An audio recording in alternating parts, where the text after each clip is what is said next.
നമുക്ക് അടുത്ത ചോദ്യത്തിലേക്ക് പോയി നോക്കാം. ക്വസ്റ്റ്യൻ ഇതാണ്: 4 പേരുടെ ശരാശരി വയസ്സ് 15, അഞ്ചാമതൊരാൾ കൂടി ചേർന്നാൽ ശരാശരി 16 ആയാൽ അഞ്ചാമൻ്റെ വയസ്സ് എത്ര? ഓക്കെ, നേരത്തെ ചോദ്യത്തിൻ്റെ അതേപോലെ തന്നെയാണ്. അപ്പോൾ നമുക്കൊന്ന് നോക്കാം എങ്ങനെ ചെയ്യാമെന്ന്. നമുക്കറിയാം തുക കണ്ടുപിടിക്കണത് എങ്ങനെയാണ്? ശരാശരി ഇൻറ്റു എണ്ണമാണ് അല്ലേ? തുക കണ്ടുപിടിക്കാൻ ശരാശരി ഇൻറ്റു എണ്ണമാണ്. അപ്പോൾ ആദ്യം ക്വസ്റ്റ്യൻ്റെ ആദ്യ ഭാഗത്തിലേക്ക് പോവുകയാണെങ്കിൽ 4 പേരാണുള്ളത്, അവരുടെ ശരാശരി വയസ്സ് 15. അപ്പോൾ ഞാൻ ചോദിക്കട്ടെ, ഈ 4 പേരുടെ വയസ്സിൻ്റെ തുക കണ്ടുപിടിക്കാൻ നമ്മൾ എന്താ ചെയ്യുക?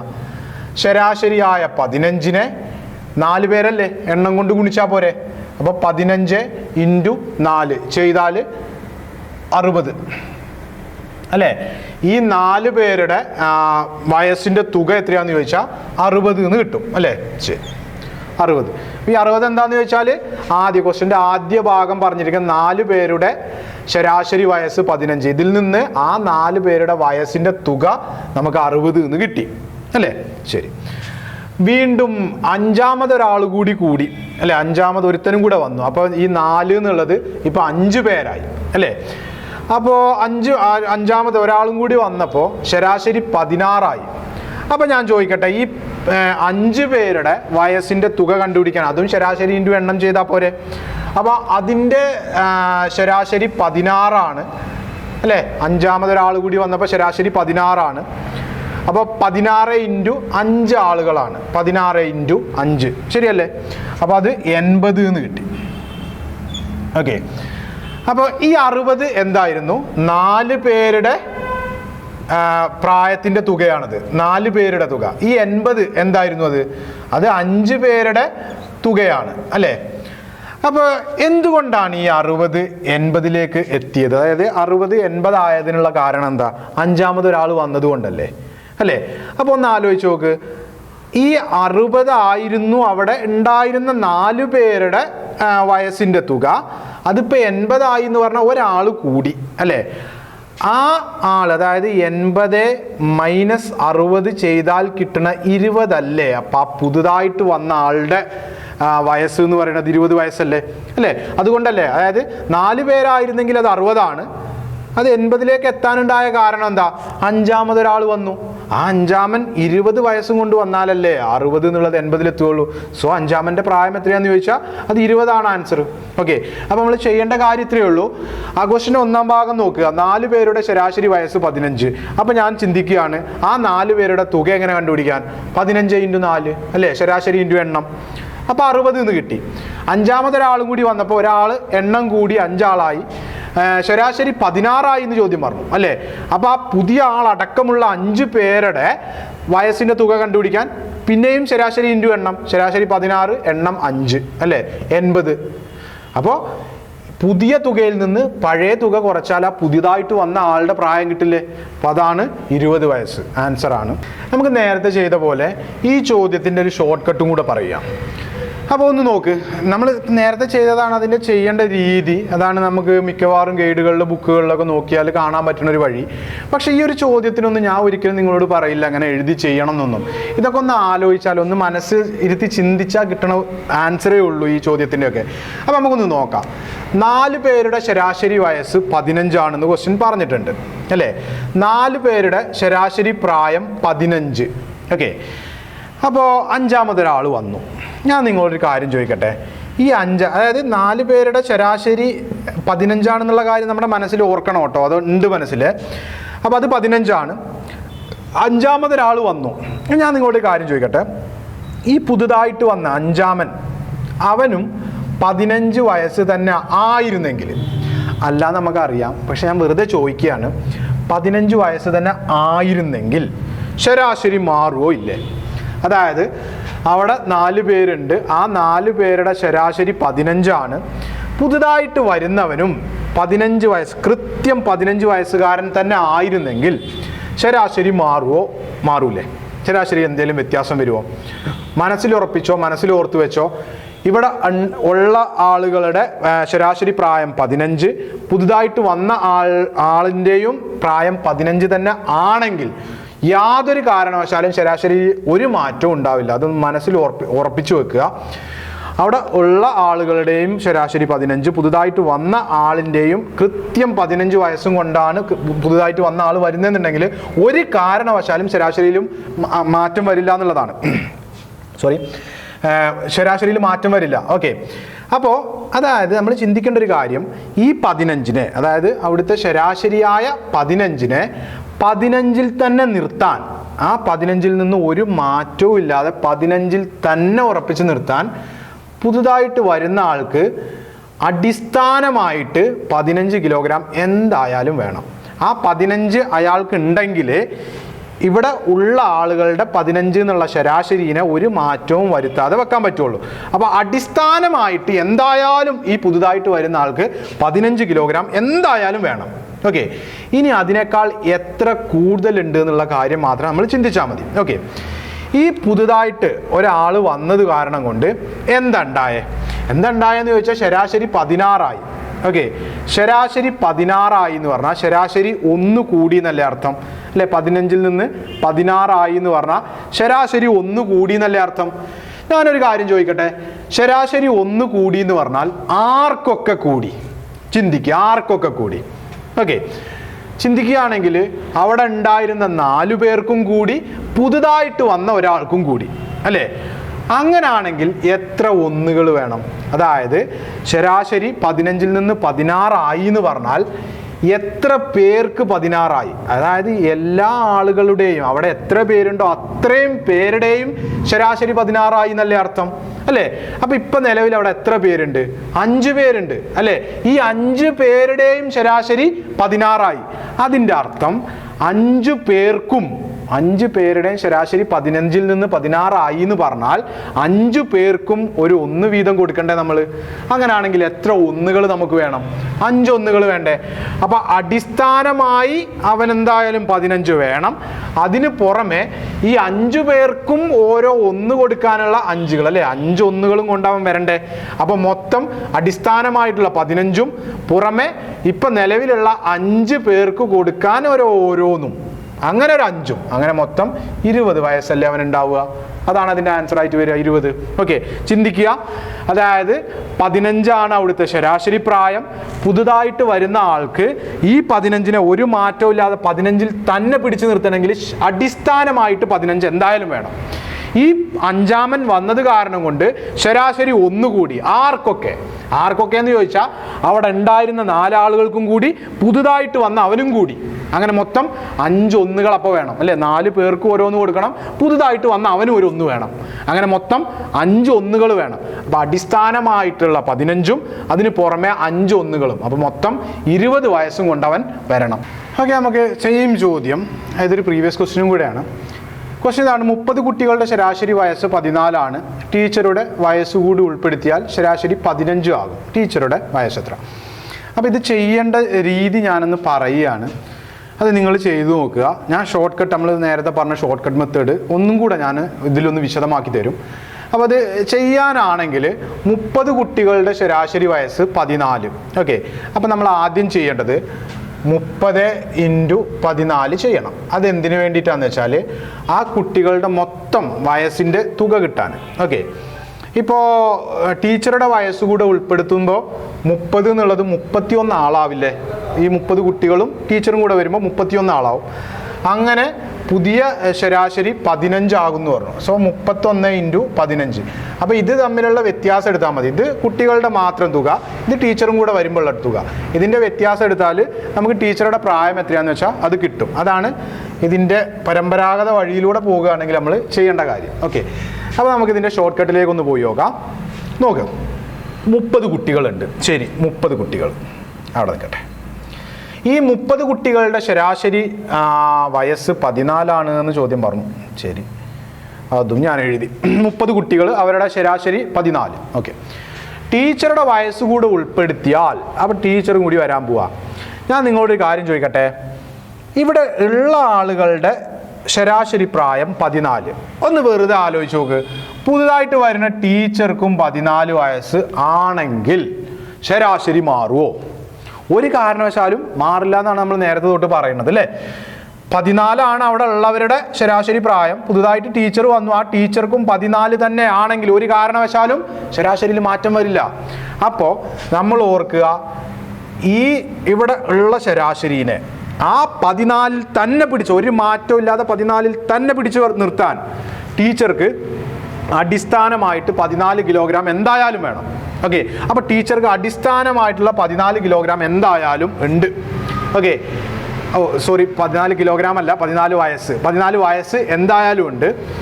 അപ്പോൾ ഇനി അതിനേക്കാൾ എത്ര വയസ്സ് കൂടുതലുണ്ട് എന്നുള്ള കാര്യം മാത്രം നമ്മൾ ശ്രദ്ധിച്ചാൽ മതി, അല്ലെങ്കിൽ അത് മാത്രം നമ്മൾ നോക്കിയാൽ മതി. ഓക്കെ, 14 എന്തായാലും അവർക്ക് ആ ടീച്ചർക്ക് ഉള്ളതാണ്. ഓക്കെ, അപ്പോൾ ഈ ടീച്ചർ വന്നത് കാരണം കൊണ്ട് എന്തുണ്ടായത് നോക്കുക നമുക്ക്. ടീച്ചറുടെ വയസ്സ് കൂടി ഉൾപ്പെടുത്തിയാൽ ശരാശരി 15 ആകും എന്ന് പറഞ്ഞു അല്ലേ. 14 നിന്ന് 15 ആകും എന്ന് പറഞ്ഞാൽ ശരാശരി 1 കൂടും എന്നല്ല ഐഡിയ. ശരാശരി 1 കൂടും അല്ലേ. 14 നിന്ന് 15 എത്താനേ ശരാശരി 1 അല്ലേ കൂടണ്ടേ.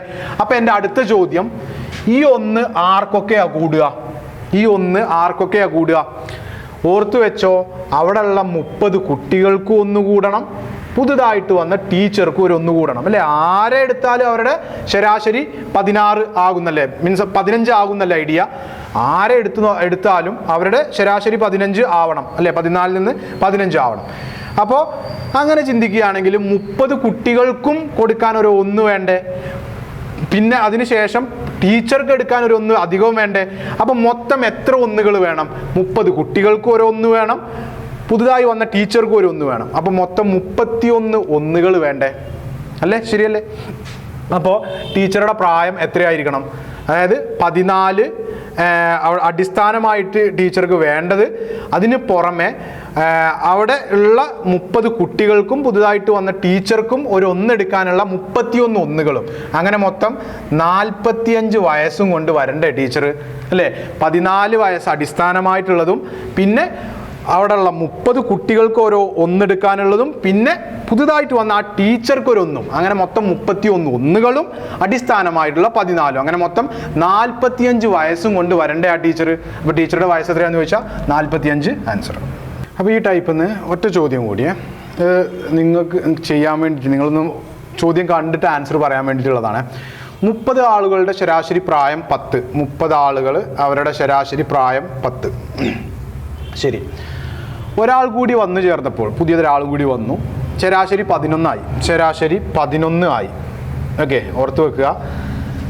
പുതുതായിട്ട് വന്ന ആൾ, നമ്മളെ രീതി ഇതാണ്, പുതുതായിട്ട് വന്ന ആൾക്കും 10 തന്നെ വേണം. എന്തിനു വേണ്ടിയിട്ട്? അതായത് അവിടെ ഉണ്ടായിരുന്ന ആളുകളുടെ ശരാശരി 10 ആണ്, ശരാശരി പ്രായം 10 ആണ്. പുതുതായിട്ട് വന്ന ആൾക്കും 10 വയസ്സ് നിർബന്ധമായിട്ട് വേണം. എന്തിനു വേണ്ടി? ആ 10നെ ഒരു മാറ്റവും വരുത്താതെ 10ൽ തന്നെ നിർത്താൻ. അപ്പോൾ അടിസ്ഥാനമായിട്ട് എന്തായാലും പുതിയതായിട്ട് വന്ന ആൾക്ക് 10 വയസ്സ് എന്തായാലും ഉണ്ട്. ഓക്കെ, ഈ പുതിയതായിട്ട് ഒരാൾ വന്നു ചേർന്നപ്പോഴേ ശരാശരി വയസ്സ് 11 ആയി വർദ്ധിക്കുന്നു എന്നാണ് ചോദ്യം പറഞ്ഞത് അല്ലേ. അപ്പോഴാണ് നമ്മുടെ ചോദ്യം, നമ്മുടെ രീതി മുന്നോട്ട് വരുന്നത് 11 ആയി. അതായത് 10ൽ നിന്ന് 11 ആയി എന്ന് പറഞ്ഞാൽ ഒരു 1 കൂടി എന്നല്ലേ അർത്ഥം. അപ്പം ഞാൻ ചോദിക്കട്ടെ, ഈ 1 ആർക്കൊക്കെയാണ് കൂടിയേ? അവിടെ ഉണ്ടായിരുന്ന 30 ആൾക്കും കൂടി പുതുതായിട്ട് വന്ന ആൾക്കും ഒരു 1 കൂടണ്ടേ അല്ലേ. ശരാശരി അവിടെ ആരൊക്കെ ഉണ്ട് അത്രയും പേർക്കും 1 വെച്ച് കൂടണ്ടേ. ആരെ എടുത്താലും അവരുടെ ശരാശരി 31 ആയിരിക്കണം അല്ലേ. അപ്പം അങ്ങനെയാണെങ്കിൽ എത്ര 1കൾ വേണം? 30 ആൾക്കും കൊടുക്കാനുള്ള ഓരോന്നും, പിന്നെ പുതുതായിട്ട് വന്ന ഒരാൾക്കുള്ള ഓരോന്നും. അങ്ങനെ മൊത്തം 31 1കൾ വേണ്ടേ. അപ്പോൾ ഈ 31ഉം അടിസ്ഥാനമായിട്ടുള്ള 10ഉം, അങ്ങനെ മൊത്തം 41 വയസ്സായിരിക്കും പുതുതായിട്ട് വന്ന ആളുടെ പ്രായം എന്ന് പറയുന്നത്. ആൻസർ 41. അപ്പോൾ നമുക്ക് ശരാശരിയിൽ നിന്ന് മറ്റൊരു ചോദ്യത്തിലേക്ക് പോകാം. ഒരു കാറ് ആദ്യ 4 മണിക്കൂർ 60 km/h വേഗതയിലും അടുത്ത 4 മണിക്കൂർ 80 km/h വേഗതയിലും അവസാന 2 മണിക്കൂർ 40 km/h വേഗതയിലും സഞ്ചരിച്ചാൽ ആകെ യാത്രയിലെ ശരാശരി വേഗത എത്ര? ഒരു പ്രീവിയസ് ക്വസ്റ്റ്യൻ ആണ്. അപ്പോൾ നമുക്ക് ശരാശരിയിൽ നിന്ന് വരുന്നൊരു ചോദ്യം. അപ്പോൾ നമുക്കറിയാം ശരാശരി കണ്ടുപിടിക്കാൻ തുക ബൈ എണ്ണം എന്നുള്ളതാണ്. അതേപോലെ തന്നെ നമ്മൾ നേരത്തെ പറഞ്ഞിരുന്നു 2xy by x plus y, അതായത് ഒരു യാത്രയായിട്ട് ബന്ധപ്പെട്ട് 2xy by x plus y എന്നുള്ള ഇക്വേഷൻ നമ്മൾ പറഞ്ഞിരുന്നു. പക്ഷേ ഈ ഒരു ചോദ്യത്തിൽ ഈ തുക ബൈ എണ്ണം എന്നുള്ള ഇക്വേഷൻ നമുക്ക് ഉപയോഗിക്കാൻ പറ്റില്ല, 2xy by x plus y എന്നുള്ള ഇക്വേഷൻ നമുക്ക് ഉപയോഗിക്കാൻ പറ്റില്ല. കാരണം ഇവിടെ ഒരു കാറ് ആദ്യം 4 മണിക്കൂർ സമയം തന്നിട്ടുണ്ട്, വേഗതയും തന്നിട്ടുണ്ട്. ഓക്കെ, അപ്പോൾ നമുക്ക് ശരാശരി വേഗത കണ്ടുപിടിക്കാൻ നമ്മൾ നേരത്തെ ഒരു ഇക്വേഷൻ, അതായത് ഒരു പകുതി x കിലോമീറ്റർ വേഗതയിലും രണ്ടാം പകുതി y കിലോമീറ്റർ വേഗതയിലുമാണെങ്കിൽ 2xy/x+y എന്നൊരു ഇക്വേഷൻ പറഞ്ഞിട്ടുണ്ടായിരുന്നില്ലേ? അത് ഓർക്കുക, ഈ ഒരു കേസിൽ മാത്രമേ അത് പറ്റുള്ളൂ. ഇവിടെ അതല്ല ഇത് ചോദ്യം. ഇവിടെ ഒരു പകുതിയുടെ കണക്കൊന്നുമില്ല. ആദ്യ 4 മണിക്കൂറിൽ 60 കിലോമീറ്റർ വേഗതയിലും അടുത്ത 4 മണിക്കൂറിൽ 80 കിലോമീറ്റർ വേഗതയിലും അവസാനത്തെ 2 മണിക്കൂർ 40 കിലോമീറ്റർ വേഗതയിലും സഞ്ചരിച്ചു എന്നാണ് പറഞ്ഞത്. ശരാശരി വേഗത കണ്ടുപിടിക്കാൻ നമുക്ക് ഇവിടെ ഉപയോഗിക്കേണ്ട ഇക്വേഷൻ ആകെ ദൂരം ഡിവൈഡഡ് ബൈ അതിന് എടുത്ത ആകെ സമയം എന്നുള്ളതാണ്. ഓക്കെ, ആകെ ദൂരം ബൈ ആകെ സമയമാണ് ശരാശരി വേഗത കണ്ടുപിടിക്കാൻ നമ്മൾ ഇവിടെ ഉപയോഗിക്കേണ്ട ഇക്വേഷൻ എന്ന് പറയുന്നത്. ഓക്കെ, ഒരു കാറ് ആദ്യ 4 മണിക്കൂർ 60 കിലോമീറ്റർ വേഗതയിൽ സഞ്ചരിച്ചു എന്നാണ് പറയുന്നത്. അപ്പം നമ്മൾ അറിയേണ്ടത്, നമ്മൾ മനസ്സിലാക്കേണ്ട മറ്റൊരു കാര്യമുണ്ട്. അതായത് നമുക്ക് എങ്ങനെയാണ് ദൂരം കണ്ടുപിടിക്കാൻ പറ്റുക? ദൂരം വേണമെങ്കിൽ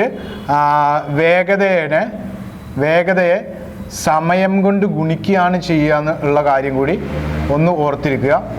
ദൂരം വേണമെങ്കിൽ വേഗതയെ സമയം കൊണ്ട് ഗുണിക്കണം. ദൂരം = വേഗത × സമയമാണ്. ഓക്കെ, അപ്പോൾ ആദ്യ 4 മണിക്കൂറിൽ 60 കിലോമീറ്റർ വേഗതയിലല്ലേ സഞ്ചരിച്ചേ? അപ്പോൾ ഞാൻ ചോദിക്കട്ടെ, ഈ 4 മണിക്കൂർ കൊണ്ട് അത് എത്ര ദൂരം സഞ്ചരിച്ചു എന്ന് കണ്ടുപിടിക്കാൻ ദൂരം നമുക്ക് വേണം, വേഗത × സമയമാണ്. അപ്പോൾ ആദ്യ 4 മണിക്കൂറാണ് സമയം എന്ന് നമുക്കറിയാം. അപ്പോൾ ഉള്ള വേഗത 60 കിലോമീറ്റർ ആണെന്ന് പറയാം. ഈ 60 കിലോമീറ്റർ 4 മണിക്കൂർ നേരം അത് സഞ്ചരിച്ചാൽ ഉറപ്പായിട്ടും 240 കിലോമീറ്റർ ദൂരം ആ കാറ് പിന്നിട്ടുണ്ടാവില്ലേ? ഒന്ന് ആലോചിച്ച് നോക്ക്. 60 കിലോമീറ്റർ 1 മണിക്കൂർ വെച്ച് 4 മണിക്കൂർ അത് തുടർച്ചയായി യാത്ര ചെയ്താൽ 240 കിലോമീറ്റർ ദൂരം അത് പിന്നിട്ടുണ്ടാവില്ലേ? അപ്പോൾ ആദ്യത്തെ 4 മണിക്കൂർ കൊണ്ട് 240 കിലോമീറ്റർ ദൂരമാണ് ആ കാറ് പിന്നിട്ടതെന്ന് നമുക്ക് ഇവിടുന്ന് മനസ്സിലായി. ഇനി അടുത്ത 4 മണിക്കൂർ 80 കിലോമീറ്റർ/അവർ, മണിക്കൂറിൽ 80 കിലോമീറ്റർ വേഗതയിലാണ്. അപ്പോൾ ആ രണ്ടാമത്തെ 4 മണിക്കൂറിലുള്ള ദൂരം, സഞ്ചരിച്ച ദൂരം നമുക്ക് കണ്ടുപിടിക്കാൻ 4 × 80 ചെയ്താൽ മതിയായിരിക്കും അല്ലേ? അതായത് 320. Okay, 320 kilometre. അപ്പോൾ രണ്ടാമത്തെ 4 മണിക്കൂർ 80 കിലോമീറ്റർ വേഗത വെച്ച് സഞ്ചരിച്ചാൽ, 4 മണിക്കൂർ 80 കിലോമീറ്റർ വേഗത വെച്ച് സഞ്ചരിച്ചാൽ 320 കിലോമീറ്റർ ദൂരം അത് സഞ്ചരിച്ചിട്ടുണ്ടാവും, അത് യാത്ര ചെയ്തിട്ടുണ്ടാവും. ഓക്കെ, അവസാനം 2 മണിക്കൂറാണ് യാത്ര ചെയ്തത്. അത് 40 മണിക്കൂറിൽ 40 കിലോമീറ്റർ വേഗതയിലാണെന്ന് ചോദ്യം പറഞ്ഞിട്ടുണ്ട്. സോ 2 × 40 ചെയ്താൽ മതിയാവില്ല, അത് 80 കിലോമീറ്റർ ആയിരിക്കില്ലേ അല്ലേ? അപ്പോൾ ഇവിടുന്ന് നമുക്ക് കിട്ടിയ ഈ 240, 320, 80 എന്നുള്ളത് ആദ്യത്തെ 4 മണിക്കൂർ 60 കിലോമീറ്റർ വേഗതയിൽ പിന്നിട്ട ദൂരം 240 കിലോമീറ്റർ, രണ്ടാമത്തെ 4 മണിക്കൂർ സമയം 80 കിലോമീറ്റർ വേഗതയിൽ സഞ്ചരിച്ചപ്പോൾ പിന്നിട്ട ദൂരം 320 കിലോമീറ്റർ, അവസാനത്തെ 2 മണിക്കൂർ 40 കിലോമീറ്റർ വീതം പിന്നിട്ട ദൂരം 80 കിലോമീറ്ററും ആണ്. ഓക്കെ, അപ്പോൾ അത് നമുക്ക് കിട്ടി. നമുക്കറിയാം ശരാശരി വേഗത കണ്ടുപിടിക്കാൻ നമ്മൾ പ്രത്യേകം നോട്ട് ചെയ്യേണ്ട ഇക്വേഷനാണ് ശരാശരി വേഗത ആകെ ദൂരം ബൈ ആകെ സമയമാണത്. ഓക്കെ, ഇവിടെ ആകെ ദൂരം എന്ന് പറഞ്ഞാൽ 240 പ്ലസ് 320 പ്ലസ് 80 അല്ലേ? ഇതല്ലേ ആകെ ദൂരം. ഓക്കെ, ഡിവൈഡഡ് ബൈ ആകെ സമയം നമുക്ക് വേണം. ആദ്യം ഒരു 4 മണിക്കൂർ, രണ്ടാമത് വീണ്ടും ഒരു 4 മണിക്കൂർ, പിന്നെ ഒരു 2 മണിക്കൂർ അല്ലേ? സോ 4 + 4 + 2 ഇതല്ലേ ആകെ ദൂരം ബൈ ആകെ സമയം. അപ്പോൾ ഇവിടെ 240, 320, 80, 640 ആയിരിക്കും ആകെ ദൂരം. 640 കിലോമീറ്റർ ഡിവൈഡഡ് ബൈ അതിനെടുത്ത സമയമാണ് 4, 4, 8, 8 × 2 10 മണിക്കൂർ അല്ലേ? സോ ഒരു 0 വെട്ടിക്കളഞ്ഞാൽ മീൻസ് 10 മണിക്കൂർ. അപ്പോൾ 10 മണിക്കൂർ 10 മണിക്കൂർ. ഓക്കെ, അപ്പോൾ 64 അല്ലേ? 10-ലെ 0 640-ലെ 0 തമ്മിൽ വെട്ടി 64 km/h. സോ 64 km/h ആയിരിക്കും ആ കാറിൻ്റെ ശരാശരി വേഗത എന്ന് പറയുക. അപ്പോൾ ഓർത്തു വെക്കേണ്ട ഒരേ ഒരു കാര്യം, ശരാശരി വേഗത കണ്ടുപിടിക്കാൻ ഈ ഒരു കേസിൽ നമ്മൾ ഉപയോഗിക്കേണ്ട നമ്മളെ സഹായിക്കുന്ന ഇക്വേഷൻ ആകെ ദൂരം ബൈ ആകെ സമയം എന്നുള്ളതാണ്. ദൂരം കണ്ടുപിടിക്കാൻ നമ്മൾ എന്താ ചെയ്യുക? വേഗതയെ സമയം കൊണ്ട് ഗുണിക്കുകയാണ് ചെയ്യേണ്ടത്. സോ അത് വെച്ചിട്ട് ഓരോ ദൂരങ്ങളായി കണ്ടുപിടിച്ച് അതിനെ ആകെ ദൂരം ബൈ ആകെ സമയത്തിലേക്ക് കൊണ്ടു കൊടുക്കുക. അവിടുന്ന് നമുക്ക് വേണ്ട ആൻസർ 64 km/h എന്ന് കിട്ടി. ഓക്കെ, നമുക്ക് അടുത്തൊരു ചോദ്യത്തിലേക്ക് പോയി നോക്കാം. ഒരാൾ 15 കിലോമീറ്റർ ദൂരം മണിക്കൂറിൽ 5 കിലോമീറ്റർ വേഗതയിലും 50 കിലോമീറ്റർ ദൂരം മണിക്കൂറിൽ 25 കിലോമീറ്റർ വേഗതയിലും 35 കിലോമീറ്റർ ദൂരം മണിക്കൂറിൽ 7 കിലോമീറ്റർ വേഗതയിലും തുടർച്ചയായി സഞ്ചരിച്ചാൽ യാത്രയിലെ ശരാശരി വേഗത എത്രയാണെന്ന് ചോദ്യം. ഓക്കെ, അപ്പോൾ നമ്മൾ നേരത്തെ ചെയ്ത അതേ ചോദ്യം തന്നെയാണ്, ചെറിയ ചെറിയ മാറ്റങ്ങളോട് കൂടിയുള്ള ഒരു ചോദ്യമാണ്. നമ്മൾ മനസ്സിലാക്കിയതാണ്, നമുക്ക് അറിയണതാണ് ശരാശരി വേഗത കണ്ടുപിടിക്കാൻ ആകെ ദൂരം ബൈ ആകെ സമയമാണ് എന്നുള്ള കാര്യം നമുക്കറിയാം അല്ലേ? ആകെ ദൂരം ബൈ ആകെ സമയം. അപ്പോൾ ഇങ്ങനത്തെ ഈ ഒരു ഏരിയയിൽ നിന്ന് വരുന്ന ചോദ്യം ചെയ്യാൻ ഒരു ഇക്വേഷനും കൂടെ നമുക്ക് വേണ്ടത്. വേഗത കണ്ടുപിടിക്കാൻ എന്താ ചെയ്യാം? വേഗത കണ്ടുപിടിക്കാൻ അല്ലെങ്കിൽ ദൂരം കണ്ടുപിടിക്കാൻ, വേഗത കണ്ടുപിടിക്കാൻ ദൂരത്തിനെ സമയം കൊണ്ട് ഹരിച്ചാൽ മതി അല്ലേ? അപ്പോൾ ഇതിൽ നിന്ന് നമുക്ക് ദൂരം വേണമെങ്കിൽ എന്ത് ചെയ്യണം? വേഗത ഇൻറ്റു സമയം. അപ്പം ഇതുണ്ടെങ്കിൽ ദൂരം കണ്ടുപിടിക്കാനോ സമയം കണ്ടുപിടിക്കാനോ ഒക്കെ കഴിയും. വേഗത കണ്ടുപിടിക്കാൻ ദൂരം ബൈ സമയമാണ്, ശരാശരി വേഗത കണ്ടുപിടിക്കാൻ ആകെ ദൂരം ബൈ ആകെ സമയമാണ്. ഈ രണ്ട് ഇക്വേഷൻ നമ്മുടെ കയ്യിൽ വേണം, ഒന്ന് നോട്ട് ചെയ്ത് വെക്കുക. അപ്പോൾ ഒരാൾ 15 കിലോമീറ്റർ ദൂരം മണിക്കൂറിൽ 5 കിലോമീറ്റർ വേഗതയിൽ. അപ്പോൾ നമുക്ക് ശരാശരി വേഗത കണ്ടുപിടിക്കാൻ ദൂരവും വേണം സമയവും വേണം. പക്ഷേ ഇവിടുത്തെ ഒരു പ്രശ്നം എന്താ, ഈ ചോദ്യത്തിലെ ഒരു പ്രശ്നം എന്താണെന്ന് വെച്ചാൽ ദൂരം തന്നിട്ടുണ്ട്, ഓരോ ഭാഗങ്ങളിലുമായിട്ട് ദൂരം തന്നിട്ടുണ്ട്, പക്ഷേ സമയം തന്നിട്ടില്ല എന്നുള്ളതാണ്. അപ്പോൾ സമയം നമ്മളെ കൊണ്ട് കണ്ടുപിടിപ്പിക്കുന്ന ചോദ്യം, നമ്മളായിട്ട് കണ്ടുപിടിക്കേണ്ട ചോദ്യം. അപ്പോൾ ഇതിൽ നിന്ന് സമയം കണ്ടുപിടിക്കാൻ നമുക്ക് എന്ത് ചെയ്യാം? സമയം വേണമെങ്കിൽ സമയത്തിന് ഇപ്പുറം കൊണ്ടുവരണം, വേഗതനെ താഴെ കൊണ്ടുവരണം. അപ്പോൾ ദൂരം ബൈ വേഗത ചെയ്താൽ നമുക്ക് സമയം കിട്ടും എന്നുള്ള കാര്യം ഇതിൽ നിന്ന് കിട്ടും അല്ലേ? സോ ക്വസ്റ്റിൻ്റെ ആദ്യ ഭാഗം, ഒരാൾ 15 കിലോമീറ്റർ ദൂരം മണിക്കൂറിൽ 5 കിലോമീറ്റർ വേഗതയിൽ സഞ്ചരിച്ചു അല്ലേ? അപ്പോൾ അവിടുത്തെ അതായത് ക്വസ്റ്റിൻ്റെ ആദ്യ ഭാഗം പറയുന്ന 15 കിലോമീറ്ററിന് സഞ്ചരിക്കാനെടുത്ത സമയമാണ് ഇനി നമുക്ക് വേണ്ടത്. അപ്പോൾ സമയം വേണമെന്നുണ്ടെങ്കിൽ ദൂരം ബൈ വേഗതയാണ്. ഇവിടുത്തെ ദൂരം എത്രയാ? 15 ആണ്, ബൈ വേഗത 5 കിലോമീറ്റർ ആണ്. സോ 15/5 3 മണിക്കൂർ എടുത്തിട്ടുണ്ടാവും അയാൾ അല്ലേ? സോ 3 മണിക്കൂർ. അപ്പോൾ ക്വസ്റ്റിൻ്റെ ആദ്യ ഭാഗത്ത് പറയുന്ന 15 കിലോമീറ്റർ 5 km/h, മണിക്കൂറിൽ 5 കിലോമീറ്റർ വേഗതയിൽ സഞ്ചരിച്ചു എന്ന് പറഞ്ഞാൽ 3 മണിക്കൂർ സമയം എടുത്തിട്ടുണ്ടെന്ന് ഐഡിയ. ഓക്കെ, പിന്നെ 50 കിലോമീറ്റർ ദൂരം മണിക്കൂറിൽ 25 കിലോമീറ്റർ വേഗതയിൽ സഞ്ചരിച്ചു. സോ ദൂരം തന്നിട്ടുണ്ട് ബൈ വേഗത, സമയമാണ് നമുക്ക് വേണ്ടത്, ബൈ വേഗത ബൈ 25 അല്ലേ? സോ അതിനു വേണ്ടി എടുത്തത് 2 മണിക്കൂറാണ്. സോ ആദ്യം പറഞ്ഞിരിക്കുന്ന 15 കിലോമീറ്റർ ദൂരം 5 മണിക്കൂർ കൊണ്ട് യാത്ര ചെയ്തു എന്ന് പറഞ്ഞാൽ മീൻസ് വേഗത 5 km/h വേഗതയാണെന്ന് പറഞ്ഞാൽ അവിടെ 3 മണിക്കൂർ സമയം എടുത്തിട്ടുണ്ട്.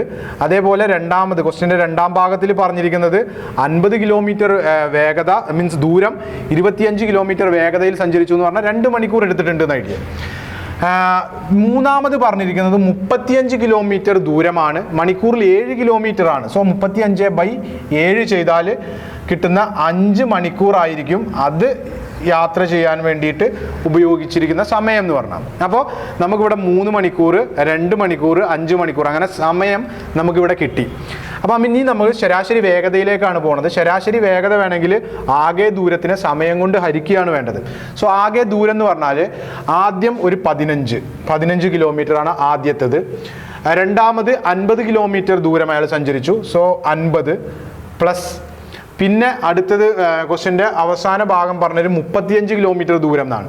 സോ പ്ലസ് 35 കൂടി അല്ലേ? ഇത് കൂട്ടിയാൽ കിട്ടുന്നതാണ് ആകെ ദൂരം ബൈ അതിനുവേണ്ടി എടുത്ത ആകെ സമയമാണ് നമ്മളായിട്ട് ഇവിടെ കണ്ടുപിടിച്ചിരിക്കുന്നത്. 3 മണിക്കൂർ 2 മണിക്കൂർ 5 മണിക്കൂർ. സോ 3 + 5 + 2 അല്ലേ? അപ്പോൾ ഇവിടെ വന്നിട്ട് 100 കിലോമീറ്റർ ആണ് ആകെ യാത്ര ചെയ്ത ദൂരം ഡിവൈഡഡ് ബൈ അതിനുവേണ്ടി എടുത്ത സമയം 10 മണിക്കൂറാണെന്ന് ഇതിൽ നിന്ന് നമുക്ക് മനസ്സിലാക്കാൻ പറ്റിയത്. സോ 100 കിലോമീറ്റർ 10 മണിക്കൂർ കൊണ്ട്. സോ 100/10 10 കിലോമീറ്റർ പെർ അവർ, അതായിരിക്കും അയാളുടെ അല്ലെ പൂജ്യങ്ങൾ വെട്ടിപ്പോയ 10 കിലോമീറ്റർ പെർ, അതായിരിക്കും അയാളുടെ ശരാശരി വേഗത എന്ന് പറയുന്നത്. അപ്പോൾ ഈ ഒരു തരത്തിൽ വരുന്ന ചോദ്യങ്ങൾ നമ്മൾ കണ്ടുപിടിക്കാൻ നമ്മൾ ഉപയോഗിക്കുന്ന ഇക്വേഷനാണ് ദൂരം ബൈ സമയം എന്നുള്ളത്. അത് ഒരു കാരണവശാലും മറക്കരുത്, എഴുതി വെക്കണമെങ്കിൽ എഴുതി വെക്കുക, നോട്ട് ചെയ്ത് വെക്കുക. ശരാശരി വേഗത ദൂരം ബൈ സമയമാണ്. അപ്പോൾ ഇതിലൊരു പ്രശ്നം എന്താണെന്ന് വെച്ചാൽ ചിലപ്പോൾ ദൂരം നമുക്ക് ക്വസ്റ്റ്യനിൽ പച്ചയ്ക്ക് തന്നിട്ടുണ്ടാവില്ല, അല്ലെങ്കിൽ സമയം തന്നിട്ടുണ്ടാവില്ല. നമ്മളെ കൊണ്ട് കണ്ടുപിടിപ്പിച്ചിട്ട് മുന്നോട്ട് പോകേണ്ട രീതിയിലുള്ള ചോദ്യങ്ങളാണ്. അപ്പോൾ ഈ ഒരു ഇക്വേഷനും കൂടെ നമുക്ക് ആവശ്യമായിട്ട് വരും. വേഗത ദൂരം ബൈ സമയമാണെന്നുള്ള ഒരു ഇക്വേഷനും കൂടെ നമ്മൾ ഓർത്ത് വെക്കേണ്ടതുണ്ട്.